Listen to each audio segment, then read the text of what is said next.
Thanks everyone for coming back. I'm going to start to share my screen. All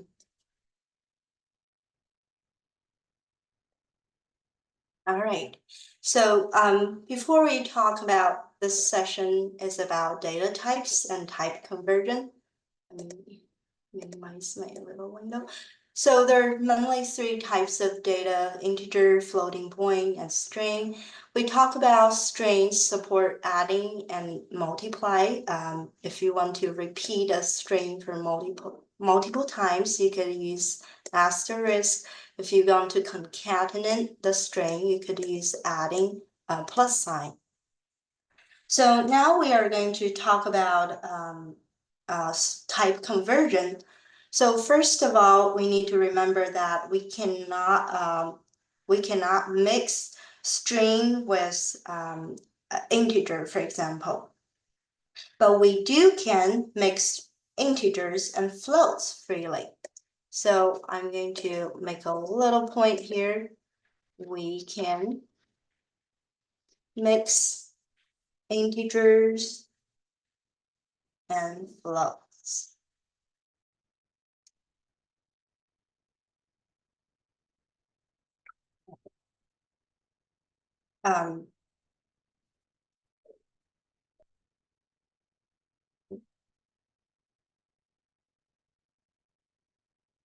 So, for example, if we have, let me add a little code down here.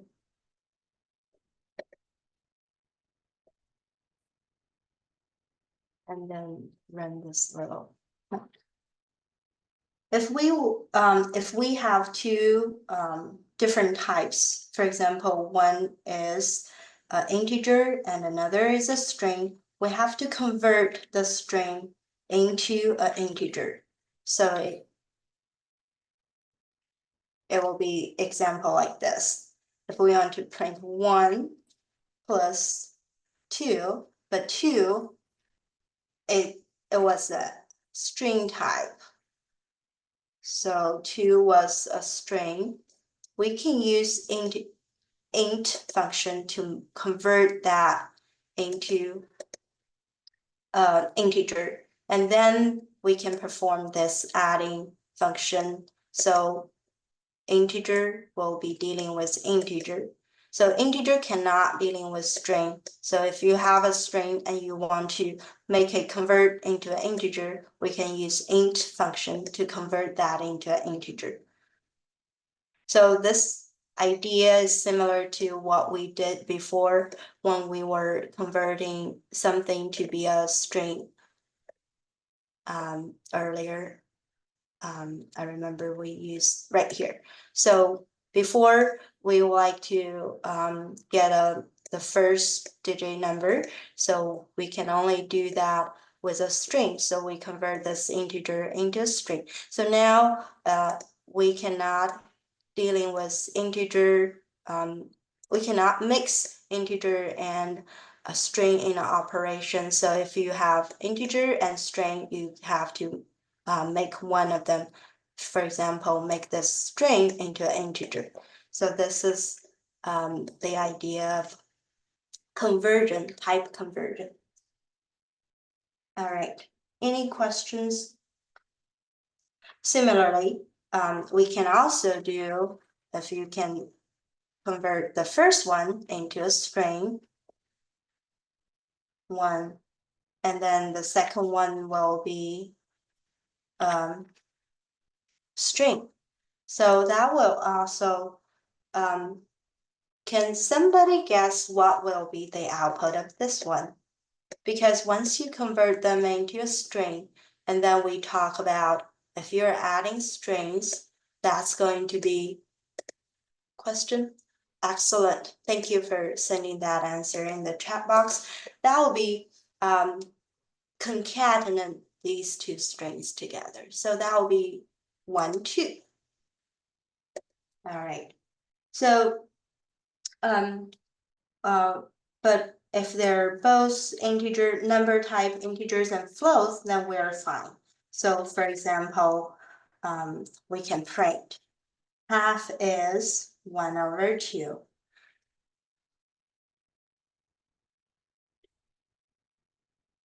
Half is use lowercase.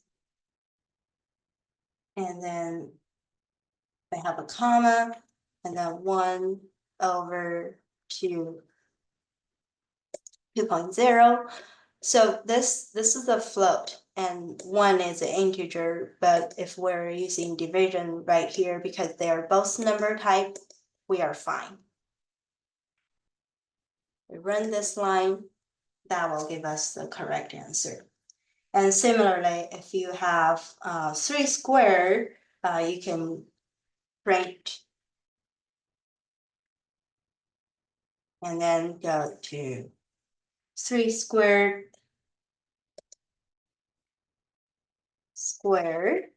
is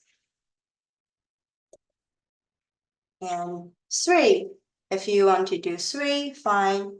Otherwise, if you want to do 3.0, that's also okay. So 3.0, turn that into a floating point, but floating point and integer can be mixed.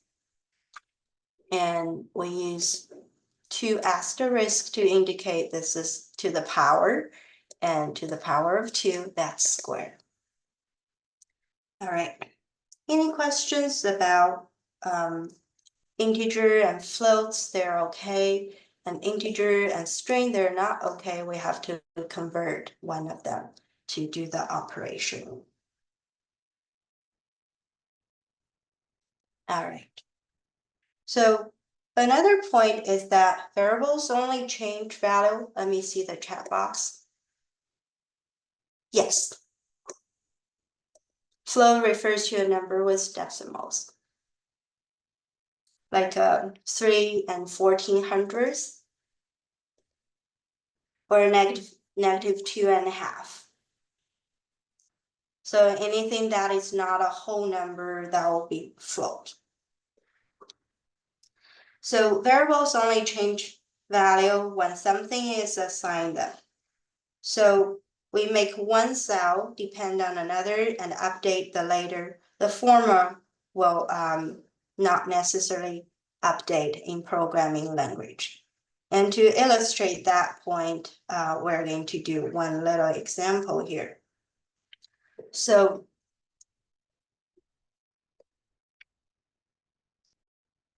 for example, variable 1 is 1. And then similarly, we can create a variable 2. That is equal to 5 multiplied by variable 1. And variable, let me see the chat.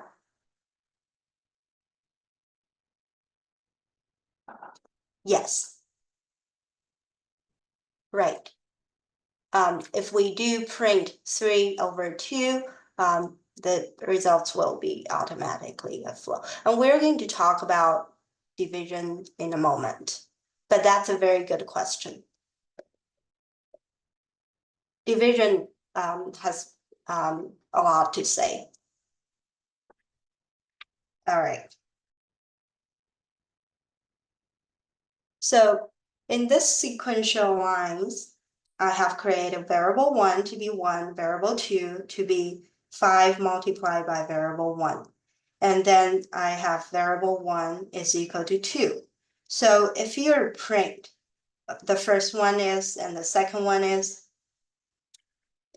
you remember print.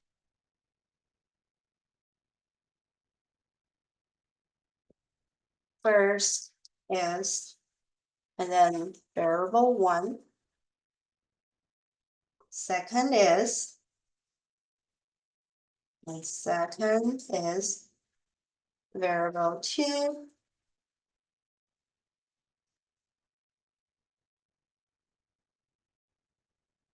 So if we run this, we can see that because we run these 3 lines sequentially, the variable 1 actually changed to 2.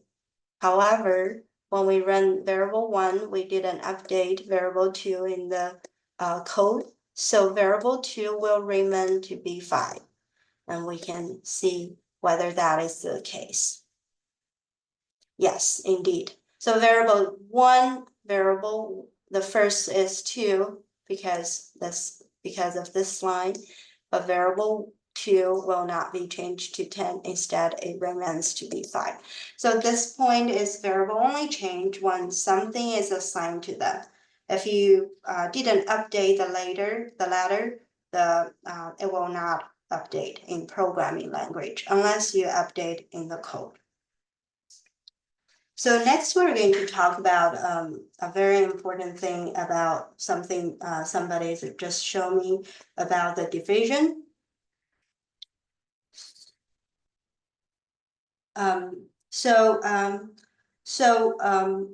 Integers can be automatically converted to floats as necessary. So that's the question in the chat box is very good. Excuse me. Let me see my chat box. So if you do print, for example, 3/2, that the result will automatically change to float because that's necessary.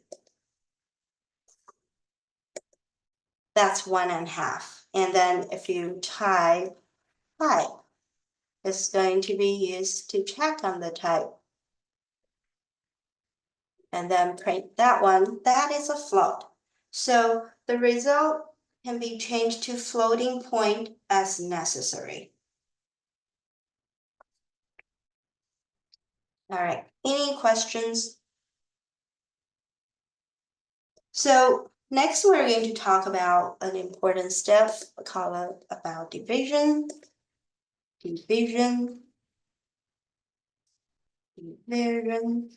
And I will use 2 outside. So here is there's three types of operator.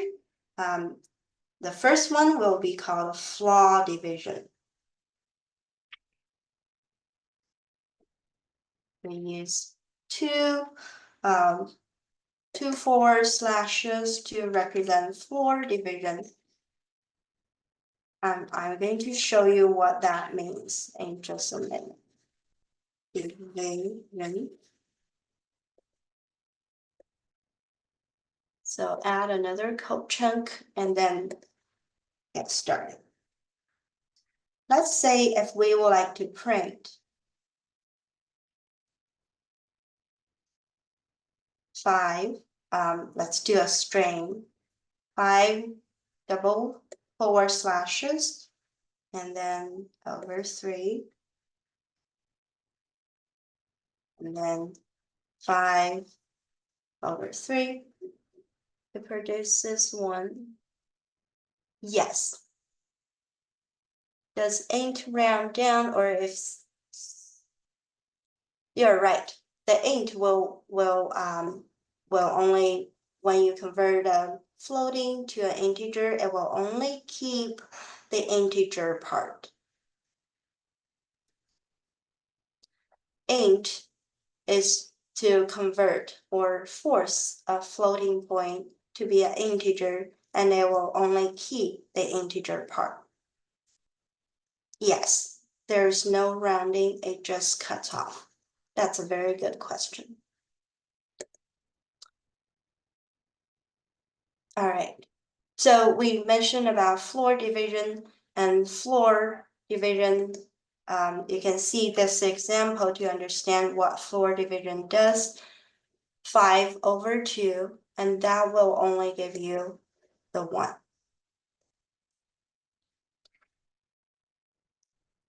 So the euro or floating point division is 1 line. So if you only use 1 forward slashes, that will just our euro floating point division.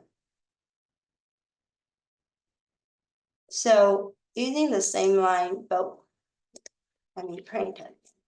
So using the same idea, but here we're only use 1 forward slashes instead of 2. So this time it will give you the euro floating point. You can see the results difference. That will give you 5/3 as 1 and 1.666667. So this is the floating point. And the last one we'll call the modular. That's going to give you the remainder. Perform the division calculations and return the remainder from the integer division. The modular goes by a percent modulo,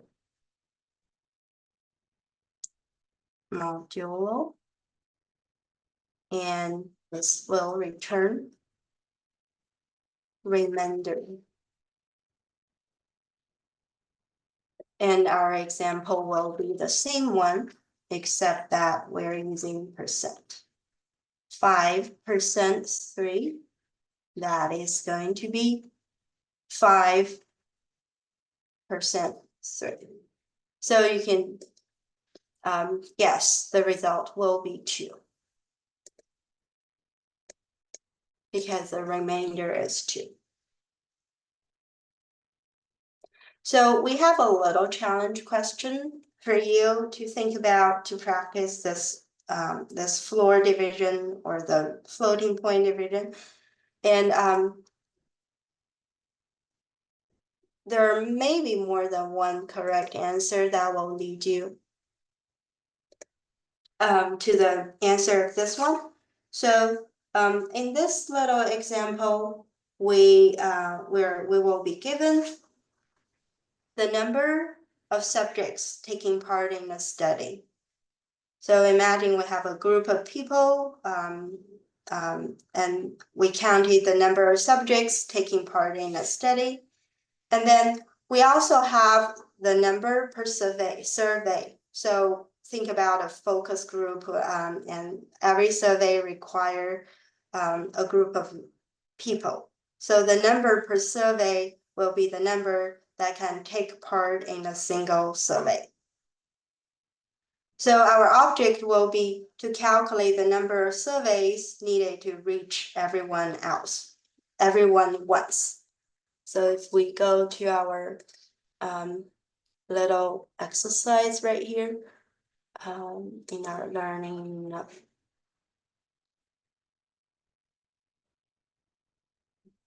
All right, thank you. So we have the number of subjects, and then we have the number per survey. So you're invited to write an expression that calculates the number of surveys needed to reach everyone once.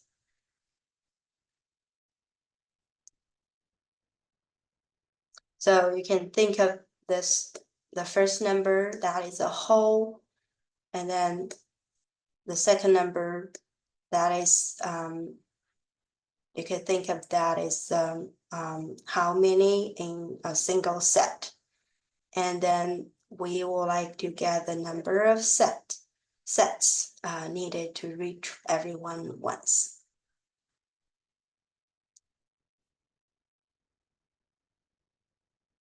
So I'm going to give you about 2 minutes to work on this little one.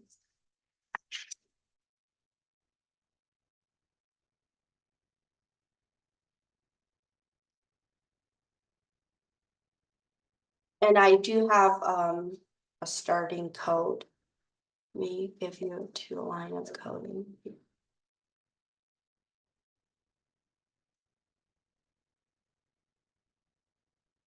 We could use these 2 lines to get started.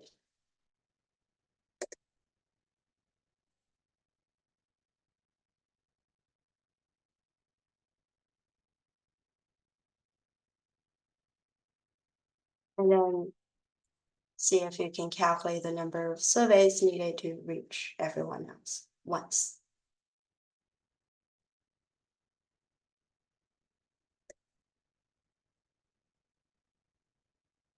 Stop sharing.